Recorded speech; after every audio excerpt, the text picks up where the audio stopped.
भारतीय राज्यघटना या अगोदरच्या लेक्चरला आपण राज्यघटनेविषयी प्रस्तावना पाहिलेले. या तासाला आपल्याला भारतीय राज्यघटना या राज्यघटनेची घटना निर्मितीची प्रक्रिया जी आहे ती प्रक्रिया आपल्याला पाहायची आहे. आता भारताची जी काही घटना आहे त्या घटनेचा आपण जर विचार केला तर जवळपास 60 देशांचा अभ्यास यामध्ये केलेला आहे आणि 60 देशांचा अभ्यास करून ही जी भारताची जी काही घटना या घटनेची निर्मिती केलेली आहे. आता ह्या ठिकाणी आपण इमेज जर पाहिली तर जी काही संविधान सभा होती त्या संविधान सभेची बैठक ज्या कॉन्स्टिट्यूशन हॉलमध्ये होत होते तो हॉल आपल्याला पुढं त्या इमेजमध्ये दिसतोय बघा. आता ही जी काही भारतात जी काही घटना आहे त्या घटनेची निर्मिती करत असताना सर्वप्रथम भारतासाठी संविधान सभेची मागणी जी ती मागणी केली गेली. आता हे संविधान सभा म्हणजे काय, तर संविधान सभा म्हणजे काय की भारताची घटना निर्माण करण्याची एक प्रातिनिधिक संस्था. आता हे प्रातिनिधिक म्हणजे काय, तर इथं लोकांचे प्रतिनिधी असतील. एखाद्या सार्वभौम लोकशाही देशाची घटना तयार करण्याचे कार्य लोकांच्या प्रतिनिधिक संस्थेमार्फत पार पाडले जाते. घटनेवर चर्चा करून ती स्वीकृत करण्याच्या उद्देशाने लोकांनी निवडून दिलेल्या अशा संस्थेला संविधान सभा असं म्हटलं गेलं. मग ही जी संविधान सभा जी आहे ही संविधान सभा म्हणजे काय, तर संविधान सभा ही घटना निर्माण करण्याची एक प्रातिनिधिक स्वरूपाची संस्था आहे आणि या संस्थेमध्ये लोकांनी निवडून दिलेले प्रतिनिधी जे आहेत ते असणार आहेत आणि ते काय करणार आहेत, तर घटनेवर चर्चा करणार आहेत आणि ती स्वीकृती करण्याचं जे काय काम आहे हे काम याद्वारे होणार आहे. थोडक्यात संविधान सभा म्हणजे अशी संस्था ज्यामध्ये लोकप्रतिनिधींचा समावेश असतो व त्यांच्या मार्फत घटना निर्माण करण्याचे कार्य चालते. मी घटना निर्माण करण्यासाठी घटनेची निर्मिती करण्यासाठी एक सभा असणं आवश्यक आहे. काही लोक एकत्रित येऊन त्यावर चर्चा करणं, ते स्वीकृती देणं आवश्यक आहे. मग त्यासाठी आवश्यक असणारी जी काही सभा आहे ती सभा म्हणजे काय असेल, संविधान सभा आहे. आणि संविधान सभा काय आहे, तर एक प्रातिनिधिक संस्था आहेत जी लोकांचं प्रतिनिधित्व करणार आहेत आणि जे लोक त्या ठिकाणी निवडून गेलेले असतील ते लोक काय करणार आहेत की आपापसामध्ये त्या घटनेवर चर्चा करणार आहेत, त्या घटनेला स्वीकृती देणार आहेत आणि त्यामार्फत भारताची घटना निर्माण करण्याचं जे काही कार्य आहे हे कार्य त्यामध्ये केलं जाणार आहे. आता ही जी काही संविधान सभा आहे या संविधान सभेची मागणी सर्वप्रथम कोणी केली ते आपल्याला पाहायचं आहे. म्हणजे स्वातंत्र्यपूर्व काळातील संविधान सभेची मागणी. आता वरती इमेज जे जे फोटो आहे त्यामध्ये दोन फोटो आपल्याला दिसतात. एक आहे महात्मा गांधी यांचा फोटो आणि दुसरा जो आहे ते आहे साम्यवादी नेते मानवेंद्रनाथ रॉय. आणि ह्या संविधान सभेच्या मागणीसाठी जे महत्त्वपूर्ण नाव आहे ही दोन्ही नावं महत्त्वाचे आहेत. पण या संविधान सभेची संकल्पनाचा आपण जर विचार केला प्रत्यक्षात संविधान सभा हा शब्द उल्लेख करून तर ते आहेत मानवेंद्रनाथ रॉय. 1922 साली महात्मा गांधींनी सर्वप्रथम संविधान सभेची मागणी संविधान सभा हा शब्दोल्लेख न करता केलेले. म्हणजे महात्मा गांधीजींचं असं मत होतं की भारतामध्ये किंवा भारताची जी काही घटना जी आहे ही घटना तयार करण्यासाठी एक अशी संस्था असावी की ज्यामध्ये आणि लोकांचे जे काही प्रतिनिधी आहे ते प्रतिनिधी एकत्रित येऊन त्यांनी काम करावं. पण प्रत्यक्षामध्ये त्यांनी संविधान सभा हा शब्दोल्लेख केलेला नव्हता. कधी, तर 1922 साली. म्हणजे 1922 मध्ये महात्मा गांधींनी सर्वप्रथम संविधान सभेची मागणी संविधान सभा असा शब्दोल्लेख न करता केलेली होती. त्यानंतर 1934 मध्ये भारतासाठी संविधान सभेची कल्पना सर्वप्रथम मांडण्याचे श्रेय साम्यवादी नेते मानवेंद्रनाथ रॉय यांना दिले जाते. हा जो काही फोटो आहे हा आहे मानवेंद्रनाथ रॉय यांचा. आणि 1934 मध्ये संविधान सभेचा शब्दोल्लेख करून सर्वप्रथम ही संविधान सभा मांडण्याचं जे काही श्रेय हे श्रेय कोणाला दिलं जातं, तर मानवेंद्रनाथ रॉय यांना दिलं जातं. आणि हे मानवेंद्रनाथ रॉय जे आहेत हे कोण होते, एक साम्यवादी नेते होते. त्यानंतर तिसरा जो काय भाग आहे डिसेंबर 1934 मध्ये भारतीय राष्ट्रीय काँग्रेसने पहिल्यांदाच भारताची घटना तयार करण्यासाठी संविधान सभेची औपचारिक मागणी केली. डिसेंबर 1934 मध्ये भारतीय राष्ट्रीय काँग्रेस पाटणा अधिवेशनामध्ये औपचारिक मागणी केली आणि हे अधिवेशन कधी झालेलं होतं, तर 5 ते 7 डिसेंबर 1934. म्हणजे संविधान सभेच्या मागणीचा आपण विचार करताना हे तर 3 घटक आपण पाहिले. 1922 महात्मा गांधींनी सर्वप्रथम संविधान सभेची मागणी संविधान सभा असा शब्दोल्लेख न करता केलेली होती. त्यानंतर 1934 मध्ये संविधान सभेची सर्वप्रथम कल्पना मानवेंद्रनाथ रॉय यांनी मांडली आणि मानवेंद्रनाथ रॉय जे आहेत हे साम्यवादी चळवळीचे अग्रणी होते, साम्यवादी नेते होते.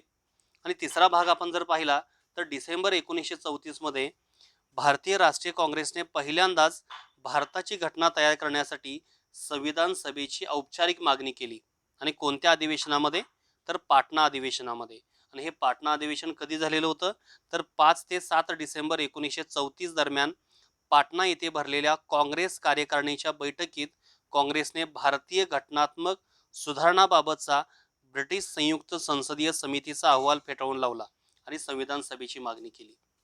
म्हणजे संविधान सभेची औपचारिक मागणी करत असताना या अधिवेशनामध्ये, या कार्यकारिणीच्या बैठकीमध्ये भारतीय घटनात्मक सुधारणाबाबतचा ब्रिटिश संयुक्त संसदीय समितीचा अहवाल फेटाळून लावला होता. हे 3 घटक आहेत आपण पाहिले की संविधान सभेची मागणी, 1922 महात्मा गांधी, 1934 मानवेंद्रनाथ रॉय आणि 1934लाच डिसेंबरमध्ये भारतीय राष्ट्रीय काँग्रेसच्या अधिवेशनामध्ये, पाटणा अधिवेशनामध्ये औपचारिक मागणी केली होती. त्यानंतर 1938 साली पंडित जवाहरलाल नेहरू यांनी मागणी केली होती. पण ह्या पंडित जवाहरलाल नेहरू यांनी मागणी करत असताना काय म्हणलेलं होतं की जवाहरलाल नेहरूंनी काँग्रेसच्या वतीने मागणी केली की स्वतंत्र भारताची घटना प्रौढ मतदानाद्वारे निवडण्यात आलेल्या संविधान सभाद्वारे कोणत्याही बाह्य प्रभावाविना तयार करण्यात यावी. म्हणजे 1938ला पंडित जवाहरलाल नेहरू यांनी अशी मागणी केली की स्वतंत्र भारताची घटना प्रौढ मतदानाद्वारे निवडण्यात आलेल्या संविधान सभेद्वारे घ्यावी आणि ज्यामध्ये कोणताही बाह्य प्रभाव जो आहे हा बाह्य प्रभाव असू नये. कोणत्याही बाह्य प्रभावाविना ही संविधान सभा जी आहे या सभेची निर्मिती व्हावी. आणि ही निर्मिती होत असताना मतदान कसं असावं? तर प्रौढ मतदानाद्वारे असावं. पण प्रत्यक्षामध्ये एकल संक्रमणीय मतदानाद्वारे झालं. पण 1938ला पंडित जवाहरलाल नेहरू जे आहे यांनी काय सांगितलं की हे प्रौढ मतदानाद्वारे निवडण्यात आलेले जे काही लोक आहेत हे लोक ह्यामध्ये असावेत. हे झालं 1938ला. आता या आतापर्यंतचा भाग आपण जर पाहिला तर पहिला भाग आहे 1922, त्यानंतर आहे 1934, पुन्हा आहे 1934 आणि त्यानंतर आहे 1938. 1922ला महात्मा गांधीजींनी मागणी केलेली होती. 1934ला मानवेंद्रनाथ रॉय, डिसेंबर 1934ला पाटणा अधिवेशन काँग्रेसचं आणि 1938ला पंडित जवाहरलाल नेहरू यांनी काँग्रेसच्या वतीनंच ही केलेली मागणी होती. त्यानंतर 1940च्या लॉर्ड लिनलिथगो यांच्या ऑगस्ट ऑफरद्वारे ब्रिटिश सरकारने पहिल्यांदाच भारताची घटना मुख्यतः भारतीयांनी तयार करावी हे मान्य केलं. 1940 साली लॉर्ड लिनलिथगो यांच्या ऑगस्ट ऑफरद्वारे ब्रिटिश सरकारने भारताची घटना मुख्यतः भारतीयांनी तयार करावी. मुख्यतः म्हणजे काय की अशी संविधान सभा असावी की ज्यामध्ये जास्तीत जास्त जे काही लोक आहेत हे भारतीय असावेत, पण सर्वच भारतीय असतील असं सांगितलं नाही. यामध्ये काय सांगितलं होतं की मुख्यतः भारतीयांनी तयार करावी. हे कोणी सांगितलं? तर 1940च्या ऑगस्ट ऑफरद्वारे ब्रिटिश सरकारनं भारताची घटना मुख्यतः भारतीयांनी तयार करावी हे मान्य केलं. त्यानंतर 1940 नंतर आहे 1942. वरती इमेज जी काय दिसते ते सर स्टॅमफर्ड क्रिप्स आहेत.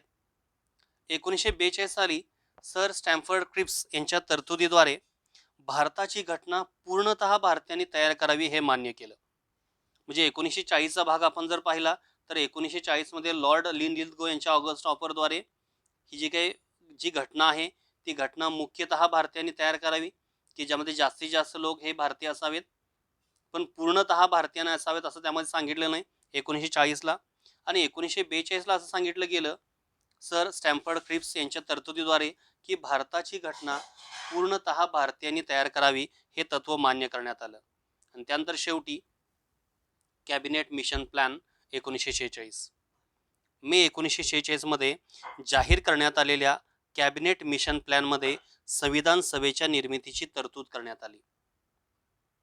मे 1946 मध्ये कॅबिनेट मिशन प्लॅन, या कॅबिनेट मिशन प्लॅनच्या तरतुदीद्वारे संविधान सभेच्या निर्मितीच्या तरतुदी करण्यात आल्या की ज्यामध्ये किती जागा असतील, कोणकोणते पक्ष असतील, त्यांच्या निवडणुका कोणत्या पद्धतीने होणार आहेत, तर या संदर्भाच्या सर्व जे काही तरतूद आहे ही तरतूद मे 1946ला जे आलेलं कॅबिनेट मिशन प्लॅन आहे त्या कॅबिनेट मिशन प्लॅनच्या द्वारे केलेली आहे. म्हणजे आतापर्यंत आपण जर पाहिलं तर स्वातंत्र्यपूर्व काळातील जी काही संविधान सभेची मागणी आहे ही संविधान सभेची मागणी ही 7 प्रकारे केली होती किंवा 7 लोकांनी केली होती.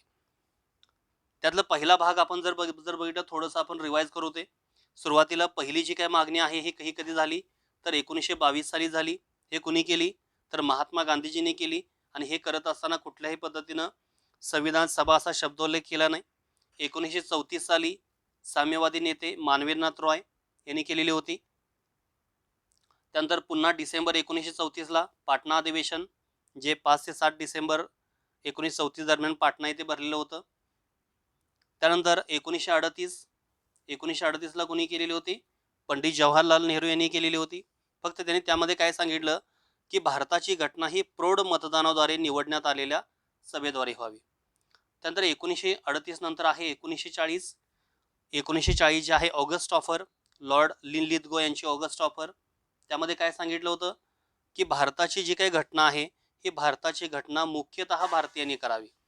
1942 त्यानंतर 1942 मध्ये काय सांगितलं की ही जी काही घटना आहे ही घटना पूर्णतः भारतीयांनी करावी. हे कोणी सांगितलं होतं सर स्टॅफर्ड क्रिप्स यांनी. आणि शेवटी 1946ला जे कॅबिनेट मिशन प्लॅन आलं त्या कॅबिनेट मिशन प्लॅनमध्ये संविधान सभेच्या निर्मितीच्या तरतुदी जे आहेत या तरतुदी मांडण्यात आल्या. तेव्हा एवढे जे काही घटक आहेत हे घटक आपल्या लक्षात असणं आवश्यक आहे. 1922, 1934, 1938, 1940, 1942 आणि 1946. त्यानंतर आता आपल्याला पाहायचं आहे संविधान सभेची निर्मिती व रचना. आता ह्या संविधान सभेची निर्मिती करण्यासाठी ज्या विविध स्वरूपाच्या तरतुदी मांडल्या गेल्या ह्या तरतुदी कशामधून मांडल्या गेल्या तर कॅबिनेट मिशन प्लॅन जे आहे आपण पाठीमागे बघितलं शेवटचा जो काही भाग आहे तो आहे कॅबिनेट मिशन प्लॅन जे आहे मे 1946 त्याद्वारे जे काही संविधान सभेची निर्मिती किंवा रचनेच्या द्वारे हे मांडलं गेलं. आणि ह्यामध्ये काय सांगितलं की कॅबिनेट मिशन प्लॅन त्रिमंत्री योजना मधील तरतुदीमध्ये संविधान सभेची रचना पुढील प्रमाणे दिलेली. आता इथं पुढे जी इमेज आहे एक आकृती आहे त्या आकृतीमध्ये एकूण जे काही सदस्य आहेत ते किती असतील म्हणून सांगितलं तर 389. एकूण सदस्य असतील 389 सदस्य. 389 पैकी 292 जे आहेत हे असतील ब्रिटिश प्रांताकडून. 4 सदस्य जे आहेत हे चीफ कमिशनरी प्रांताकडून. आणि 93 जे आहेत हे असतील भारतीय संस्थानिकांचे प्रतिनिधी. म्हणजे संविधान सभेची निर्मिती करत असताना संविधान सभेमध्ये एकूण किती सदस्य असतील म्हणून सांगितलं तर ते सदस्य असतील 389 सदस्य. आणि त्या 389 सदस्यामधून 292 सदस्य जे आहेत हे ब्रिटिश प्रांतातून निवडून दिले जाणार आहेत. 4 सदस्य जे आहेत हे चीफ कमिशनरी जे काही प्रांत आहेत ज्यामध्ये दिल्ली, अजमेर मारवाड, कुर्ग आणि बलुचिस्तान हे 4 जे आहेत हे 4 काय आहेत चीफ कमिशनरी प्रांत आहेत. आणि 93 जे आहेत हे काय असतील संस्थानिकांचे प्रतिनिधी. म्हणजे 392 अगदी ह्यामध्ये बघत असताना 292 अधिक 4 अधिक 93 असा आकडा जो आहे तो किती होणार आहे 389. म्हणजे संविधान सभेची जी काही एकूण सदस्य संख्या असेल 389 त्यापैकी 292 हे ब्रिटिश प्रांताकडून, 4 असतील ते चीफ कमिशनरी प्रांताकडून. ते कोणते चीफ कमिशनरी प्रांत दिल्ली, अजमेर मारवाड, कुर्ग आणि बलुचिस्तान. आणि 93 जे आहेत हे काय असतील भारतीय संस्थानिकांचे प्रतिनिधी असतील. त्यानंतर संविधान सभेच्या सदस्यांची निवडणूक किंवा नेमणूक जे ती नेमणूक कोणत्या पद्धतीने होणार होती. आता एकूण आता आपण पाहिलं की सदस्य संख्या किती 389. त्यातले 292 हे ब्रिटिश प्रांताकडून, 4 सदस्य हे चीफ कमिशनरी प्रांताकडून आणि 93 जे आहेत हे सदस्य जे संस्थानिकांचे प्रतिनिधी जे आहेत ते असतील त्यामुळे सांगितलं होतं. पण ह्या प्रत्यक्षामध्ये जे काय 389 लोकांची नेमणूक किंवा निवडणूक कोणत्या पद्धतीने होणार होती तर ही निवडणूक होती अप्रत्यक्षपणे एकल संक्रमणीय मताद्वारे प्रमाणशीर प्रतिनिधित्वाच्या पद्धतीने. म्हणजे संविधान सभेच्या निवडणूक प्रत्यक्षपणे प्रौढ मतदानाच्या आधारे करणे ही वेळखाऊ प्रक्रिया असल्याने सदस्यांच्या निवडणुका ह्या अप्रत्यक्ष एकल संक्रमणीय मताद्वारे प्रमाणशीर प्रतिनिधित्वाच्या पद्धतीने केल्या जातील. आपण पाहिलं 1938ला ज्यावेळी संविधान सभेची मागणी केलेली होती पंडित जवाहरलाल नेहरूंनी, त्यामुळे तिने असं सांगितलं होतं की संविधान सभेची निर्मिती करत असताना ही कशी असावी, तर ती प्रौढ मतदानाद्वारे निवडण्यात यावी. पण प्रत्यक्षामध्ये जर प्रौढ मतदानाद्वारे जर ही पद्धत जर निवडायचा विचार जर केला असता त्यावेळी, तर त्यासाठी जास्त वेळ लागला असता, वेळखाऊ प्रक्रिया होती. तर त्यामुळं काय केलं की अप्रत्यक्षपणे एकल संक्रमणीय मताद्वारे प्रमाणशीर प्रतिनिधित्वाच्या पद्धतीने हे केल्या जातील. आणि हे सदस्य कुठले असतील, तर 1935च्या प्रांतिक कायदेमंडळाच्या सदस्यामधून यांची नेमणूक केली जाणार आहे. प्रांतिक कायदेमंडळ जे आहे ते 1935 यामधून यांची निवड केली जाणार आहे. आणि निवड कशी असेल, अप्रत्यक्ष एकल संक्रमणीय मताद्वारे प्रमाणशीर प्रतिनिधित्वाच्या पद्धतीने, आणि 10 लाख लोकसंख्येमागे एक सदस्य घेण्याचं त्यामध्ये ठरवलं. हे प्रमाण किती होतं, तर 10 लाख लोकसंख्येमागे एक सदस्य असे प्रमाण राखण्यात येईल. आणि याचे प्रमुख 3 गट केले, एक शीख, मुस्लिम आणि सर्वसाधारण. बस संविधान सभेची नेमणूक किंवा निवडणुकीची पद्धत ही प्रौढ मतदानाद्वारे होती का? नाही. ही कशी होती, तर अप्रत्यक्षपणे एकल संक्रमणीय मताद्वारे होती. आणि जे सदस्य जे होते हे हे हे कोणत्या सदस्याची नेमणूक केली किंवा निवडणूक जर झाली त्यामध्ये, तर 1935च्या प्रांतिक कायदेमंडळाच्या सदस्याकडून. आणि हे प्रमाण कसं ठेवलं होतं, तर 10 लाख लोकसंख्येपाठीमागं एक सदस्य असं प्रमाण ठेवलं होतं. आणि जे मुख्यतः 3 गट केले, एक शीख, मुस्लिम आणि सर्वसाधारण किंवा साधारण, असे एकूण 3 गट जे ते 3 गट त्यामध्ये केले. त्यानंतर ह्या प्रत्यक्षात निवडणुका झाल्या. आता निवडणुका होत असताना अगोदरची संख्या आपण जर पाहिली, तर अगोदरची संख्या किती होती, 389 संख्या होती. पण प्रत्यक्षामध्ये जी काही निवडणूक झाली, ही निवडणूक फक्त 296 जागेवर झाली. ह्या अगोदर आपण पाहत असताना जे कॅबिनेट मिशन प्लॅन जे होतं मे 1946, तर त्या कॅबिनेट मिशन प्लॅननं असं सांगितलं होतं की 389 सदस्य जे आहेत, हे 389 सदस्य या संविधान सभेत असतील. आणि त्याचा आकडा सांगत असताना कसा सांगितला, 292 अधिक 4 अधिक 93 असा भाग सांगितला होता. पण ह्यामध्ये प्रॉब्लेम असा झाला की जे 93 जे संस्थानिकांचे जे प्रतिनिधी म्हणून ज्यांची नेमणूक करायची होती, त्यांनी या संविधान सभेवर काय केला, बहिष्कार टाकला, किंवा थोडक्यामध्ये त्यांनी या संविधान सभेमध्ये भाग घेतला नाही. आता त्यांनी जर भाग जर घेतला नसेल, तर एकूण अगोदर संख्या होती किती, 389. त्यातले हे जे काही 93 आहेत हे 93 गेले. आणि राहिल्या ज्या काही जागा, ह्या राहिल्या जागा 296. आणि ह्या 296 जागेवर ही निवडणूक पार पडली. आणि हे 296 म्हणजे कोणते, तर 292 जे आहेत हे 292 ब्रिटिश प्रांतांचे, आणि 4 जे आहेत हे 4 होते चीफ कमिशनरी प्रांताकडून. असे एकूण 296 जे आहेत, ही 296 जागेवर ह्या निवडणुका ज्या आहेत ह्या जुलै ऑगस्ट 1946ला पार पडल्या. त्याचा निकाल आल्यानंतर, आणि ह्या निकालामध्ये सर्वात जास्त जागा ज्या आहेत ब्रिटिश प्रांतांना देण्यात आलेल्या 296 जागेसाठी निवडणुका या जुलै ऑगस्ट 1946 घेण्यात आला. आणि काँग्रेसनं त्यापैकी सर्वात जास्त म्हणजे 208 जागा जिंकल्या. सर्वात मोठा पक्ष जो आहे हा काँग्रेस होता. आणि काँग्रेसनं किती जागा जिंकल्या, 208 जागा जिंकल्या. आणि ज्यामध्ये केवळ 9 जागा वगळता सर्व साधारण जागा मिळाल्या.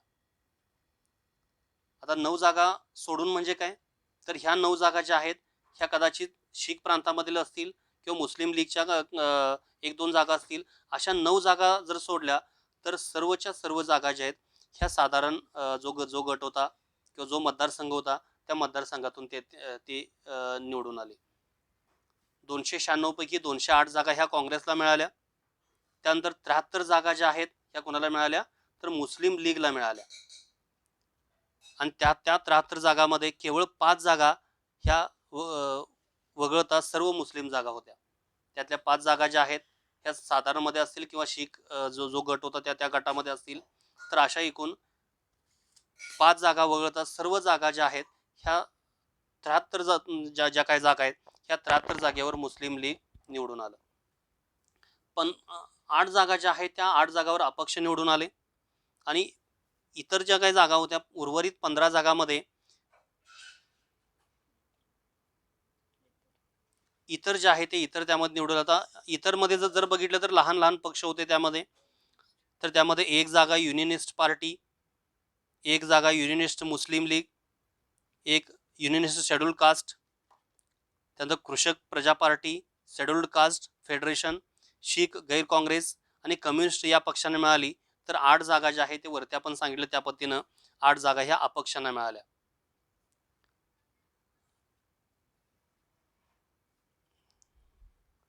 आणि एकूण जागेपैकी 15 जागा ह्या कोणाला मिळाल्या, तर एकूण जागेपैकी 15 जागा या महिलांना मिळाल्या. बघा ह्यामध्ये आपण विचार करत असताना 296 ज्या काही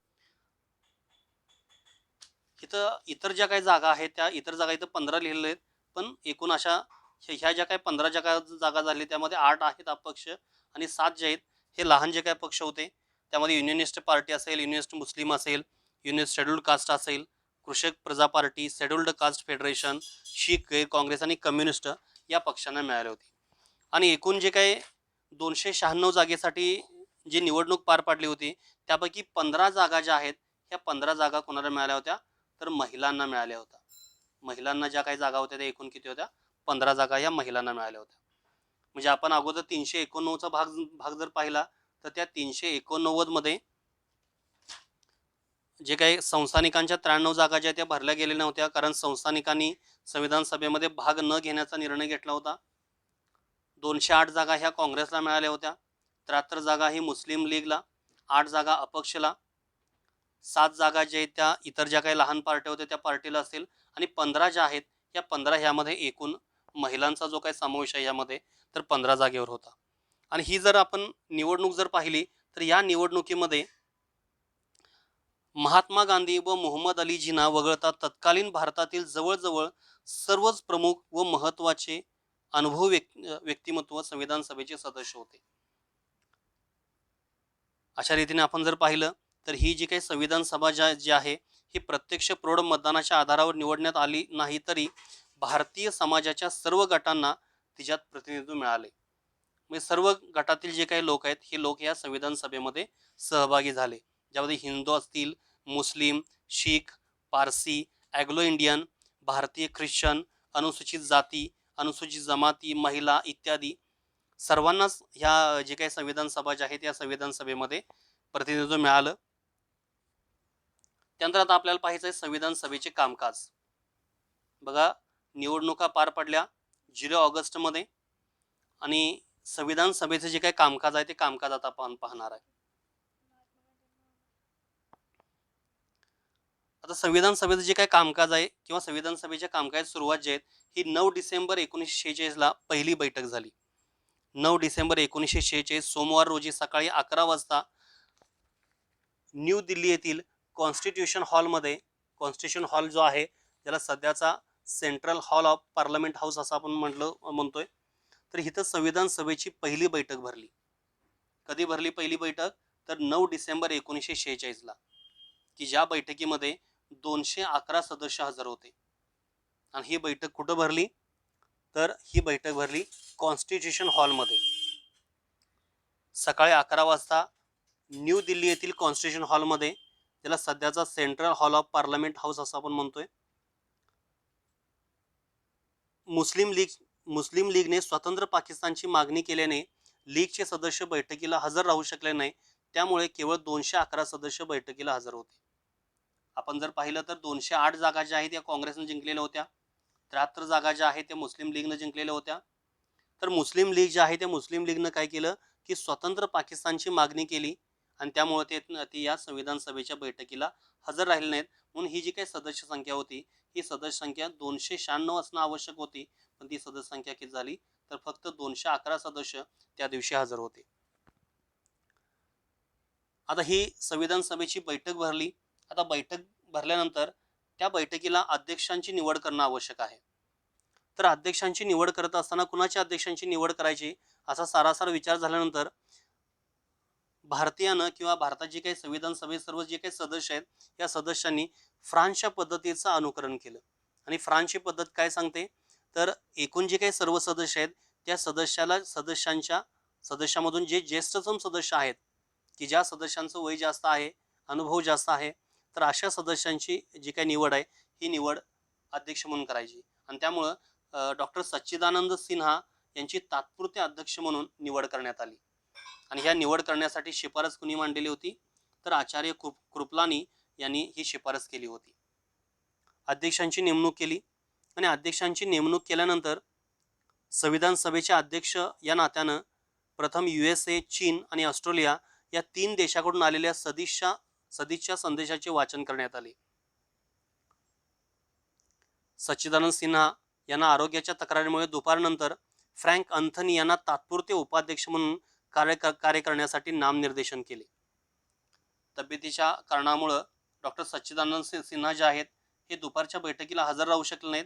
तेव्हा त्यांनी काय केलं की उपाध्यक्ष म्हणून फ्रँक अँथनी यांना तात्पुरते उपाध्यक्ष म्हणून त्यांचे नामनिर्देशन केले. या दिवशी हजर असलेल्या 207 सदस्यांनी आपली योग्यता सादर करून रजिस्टरवर सह्या केला. त्यामध्ये 9 महिला होत्या. एकूण किती महिला होत्या? यामध्ये 9 महिला होत्या. आपण जर पहिली बैठक जर पाहिली तर 9 डिसेंबर 1946 ला पहिली बैठक 211 सदस्य हजर होते. 211 सदस्य का हजर होते? कारण मुस्लिम लीगनं स्वतंत्र पाकिस्तानची मागणी केलेली होती. त्यामुळे त्यांनी या संविधान सभेवर बहिष्कार टाकलेला होता. आणि ही जी काही संविधान सभा जी आहे ही न्यू दिल्ली येथील कॉन्स्टिट्यूशन हॉलमध्ये, सध्याचं central hall of parliament house इथं भरली. आणि फ्रान्सच्या पद्धतीचं अनुकरण करून डॉक्टर सच्चिदानंद सिन्हा यांना तात्पुरता अध्यक्ष म्हणून त्यांची निवड केली. पण दुपारनंतर आरोग्याच्या तक्रारीमुळे त्यांनी उपाध्यक्ष म्हणून फ्रँक अँथनी यांचे नामनिर्देशन केले. त्या दिवशी 207 सदस्यांनी आपली योग्यता सादर करून रजिस्टरवर सह्या केला की ज्यामध्ये एकूण 9 महिला होत्या. त्यानंतर संविधान सभेचे कामकाज त्यापुढे आपण पाहतोय ही पहिली सभा झाली. त्यानंतर 11 डिसेंबर 1946 ला डॉक्टर राजेंद्र प्रसाद कायमचे अध्यक्ष म्हणून त्यांची निवड झाली. 11 डिसेंबर 1946 जी पहिली सभा झाली होती ही पहिली सभा कधी झाली तर 9 डिसेंबर 1946. 11 डिसेंबर 1946 ला डॉक्टर राजेंद्र प्रसाद कायमस्वरूपीचे अध्यक्ष म्हणून निवड झाली. ज्यांची शिफारस JB कृपलानी यांची शिफारस होती, तर सरदार वल्लभभाई पटेल यांनी त्याला अनुमोदन दिलेलं होतं. 11 डिसेंबर 1946 रोजी डॉक्टर राजेंद्र प्रसाद यांची संविधान सभेचे कायमस्वरूपी अध्यक्ष म्हणून निवड करण्यात आली आणि त्यांच्या नावाची शिफारस JB कृपलानी यांनी केली, तर त्यास वल्लभभाई पटेल यांनी अनुमोदन दिले. तसंच आचार्य कृपलानी आणि मौलाना अबुल कलाम आझाद यांनी डॉक्टर राजेंद्र प्रसाद यांना सभागृहाच्या अध्यक्षीय खुर्चीमध्ये आसनस्थ केलं. 11 डिसेंबरचा हा भाग आहे. 25 जानेवारी 1947 HC मुखर्जी कायमस्वरूपीचे अध्यक्ष म्हणून त्यांची निवड झाली.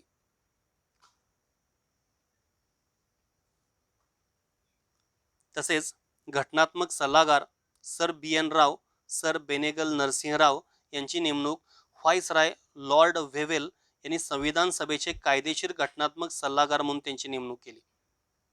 आता सर BN राव यांची नेमणूक कुणी केली हा जर प्रश्न जर विचारला असेल तर सर BN राव यांची नेमणूक कुणी केली तर व्हाईसराय लॉर्ड वेव्हेल यांनी संविधान सभेचे कायदेशीर घटनात्मक सल्लागार म्हणून त्यांची नेमणूक केली.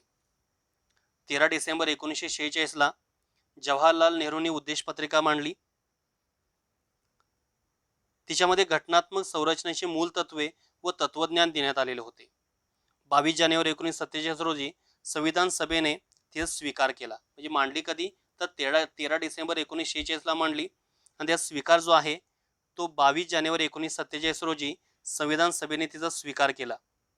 आणि ही जी काही घटनापत्रिका होती किंवा उद्देश पत्रिका होती ही उद्देश पत्रिका पुढील सर्व टप्प्यावर मार्गदर्शक ठरली. भारतीय राज्यघटनेतील प्रास्ताविका किंवा सरनामा जो आहे प्रेअम्बल जे ते उद्देश पत्रिकेवरूनच तयार करण्यात आलेला आहे. वरती आपण अगोदर सांगितलेलं आहे की 25 जानेवारी 1947 ला HC मुखर्जी हे कायमस्वरूपीचे उपाध्यक्ष म्हणून त्यांची निवड झाली. तर अशा प्रकारे आपण जर पाहिलं तर आजचं हे जे काही लेक्चर आहे त्या लेक्चरमध्ये आपण काय पाहिलं तर निवडणुका पाहिल्या, त्याचबरोबर संविधान सभेची मागणी जी आहे ती मागणी कुणी केलेली होती, कोणत्या साली केलेली होती आणि काय मागणी होती हे देखील आपण पाहिलेलं आहे. संविधान सभेच्या जे काही बैठका होत्या, सुरुवातीच्या काही बैठका ज्या आहेत त्या बैठका आपण पाहिल्या.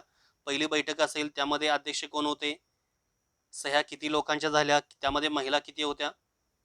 संविधान सभेचं कामकाज आपण पाहिलं. कायमस्वरूपीचे जे काही अध्यक्ष आहेत डॉक्टर राजेंद्र प्रसाद, उपाध्यक्ष जे आहेत ते एच.सी. मुखर्जी आणि कायदेशीर घटनात्मक सल्लागार जे आहेत ते सर बी.एन. राव. फक्त सर बी.एन. राव यांची जी काही नेमणूक आहे हे व्हाईसरॉय लॉर्ड वेव्हेल यांनी संविधान सभेचे कायदेशीर घटनात्मक सल्लागार म्हणून केली होती. यानंतरचा जो काय भाग आहे तो संविधान सभेच्या रचनेत असणारा जो काय बदल आहे हा बदल आपण पुढच्या तासाला पाहणार आहोत. Okay, thank you.